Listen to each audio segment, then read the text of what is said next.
Как вы смотрите на энергоэффективность в вашем бизнесе? Ну, наши аттракционы очень много энергии потребляют, к сожалению, потому что цены на энергию сейчас очень высокие, и мы стараемся как-то меньше ее расходовать, но тем не менее, чтобы это не влияло на работу лунопарка. То есть у нас всегда какие-то лампочки, они мигают, естественно, они потребляют эту энергию, но мы стараемся покупать такие энергосберегательные лампочки, чтобы меньше энергии потреблять, чтобы меньше платить за эту энергию. И, наверное, в Чехии, и в Латвии мы много говорим то, что люди ищут возможность как бы альтернативной энергии. Вот не рассматривайте то, что вы в будущем, вот, например, карусели будут крутиться от того, что ветер крутит генератор и сразу делает электричество, и может сам карусель даже делает электро. Это было бы идеально, потому что действительно мы бы очень хотели, чтобы так оно и было, или хотя бы от солнца. Вот сегодня прекрасная погода, солнце светит, и вот хотелось бы брать энергию именно от солнца и вот а не от каких-то других источников. То есть от таких вот полезных источников, которые мало затрат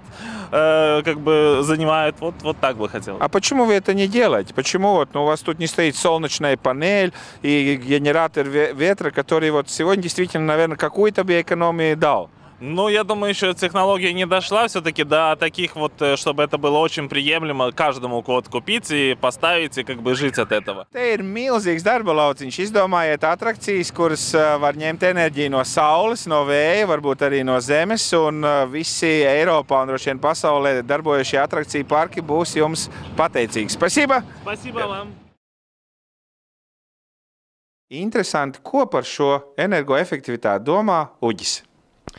Nu, energoefektivitāte bieži vien cilvēks saista ar mājas siltināšanu, bet es jau vairāk kā 2 gadus ar to nodarbojos, un svarīgākais ir vadīt šos procesus. Nu, es tēlēni pastāstīšu, mums māja nosiltināt, bet stāv diennakt loks vaļā un siltums izplūst vai durvis vaļā. Bezjēdzīgi ieguldīt kaut kādos jaunos logos durvīs māju siltināt, ja ir caurums mājā. Mājai jābūt hermetiskai. Tas ir viens. Otrais, kad ir vadības sistēmas tādas, kad līdz šim visās sabiedriskās ēkās mēs redzam ieslēdzās vēdināšana, bet tajā pašā laikā apkur turpina darboties. Tas nozīmē, ka visu to apkurs siltumu izvada vēdināšana ārā vai otrādi.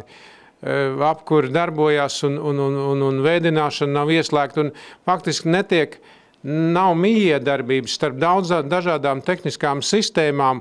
Vissliktākais ir tas, ka tagad tā energoefektivitāte, kas nāktenīs lielajās programmās, mehāniski pēta telpu, kas ir bez cilvēkiem. Nu, lai it kā tai telpai būtu vienot siltums un vēdināšana, bet viņi neņem dinamisko faktoru, kad, ja tur ienāk telpā 10 vai 20 cilvēki, viņi to telpu uzsilda, viņi neņem vērā, vai ārā spīd saule vai nespīd, ja? Viņi neņem 10 dinamiskos faktorus vērā. Tā ir pagaidām tādas sausas teorētiskas schēmas, mēs sekojam, mēs mēģinām, mēs trenējamies, bet faktiski siltuma energoefektivitāte sastāv apmēram no 100 dažādām pozīcijām, dažādās disciplīnās, dažādās jomās. Vai tu vispār arī domāt, ka energoefektivitāte šobrīd ir tāda modes lieta, kad viņi nav nemaz tik ļoti pamatot ar ekonomiskiem aprēķiniem? Nē, tas ir labi, ka beidzot cilvēks, tāpat kā viņš skaitīs savu maciņā naudu, viņš sāk skaitīt naudu par energoefektivitāti. Enerģija arī ir nauda, un skaitam enerģiju. Mēs skaitām viņu digitāli, mēs skaitām viņu varbūt teorētiski ar formulām, bet mēs skaitām kā savu maciņu naudu enerģiju beidzot. Mums ir pilsētu plānotāji, mums ir arhitekti, mums ir dizaineri, mums ir interjeru speciālisti, mums ir ainavu arhitekti. Varbūt, ka parādīsies arī nosaukums energoefektīvs arhitekts. Jā, es domāju, visi arhitekti būs spiesti ar to nodarboties. Tur nebūs tā, ka būs kaut kādi neefektīgi arhitekti. Tie, kas ar to nenodarbosies, viņi nebūs pieprasīti. Faktiski viss jau mainās, ja? Un tādēļ viens no konkurētspējas aspektiem ir saprast visas tās nianses, un faktiski šobrīd lielākie Latvijas projekti ir vides ministrijai saistībā ar tām Eiropas naudām energoefektivitātei.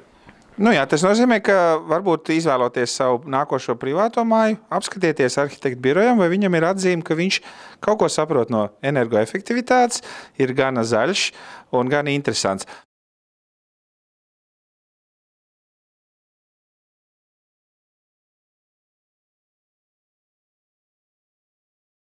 Aerodījums un energoefektivitāte, tās ir savienojums lietas?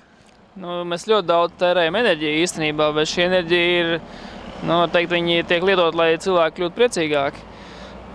Bet no otras puses, mēs arī šīs iekārtas, kas sākumā bija no Kanādas diezgan neefektīvas, mēs viņas ļoti esam uzlabojuši un padarījuši efektīvākas. Vai varētu būt tā, ka kādreiz arī kāds aerodījums darbotos tikai no saules, vēja un varbūt no zemes enerģijas? Tiklīdz būs ģeneratori pietiekoši, kas saražos pietiekoši enerģiju, lai griež šo te propelleru, kas pūš cilvēku, tad jā. Vai tā būtu laba reklāma Latvijas produktam sauktos ekoaerodījums, kad nepatēra enerģiju, bet tikai no atjaunotajiem resursiem? Tā cerība ir, ka kādreiz tā būs, bet šodien to pārāk varbūt teikt. Laimes tehnoloģija, tā saucās Expo paviljons Šanhajā. Tas nozīmē, tad ir vērts tērēt enerģiju, lai dāvā cilvēkiem prieku. Principā tas, man liekas, ir galvenais, kāpēc ir vērts tērēt enerģiju, lai šo pasauli padarītu labāku un priecīgāku un cilvēkiem ir labs prāts. Ieelpojiet, nevienmēr ir jāekonomē viss, dažkārt ir jātērē, lai būtu arī viss.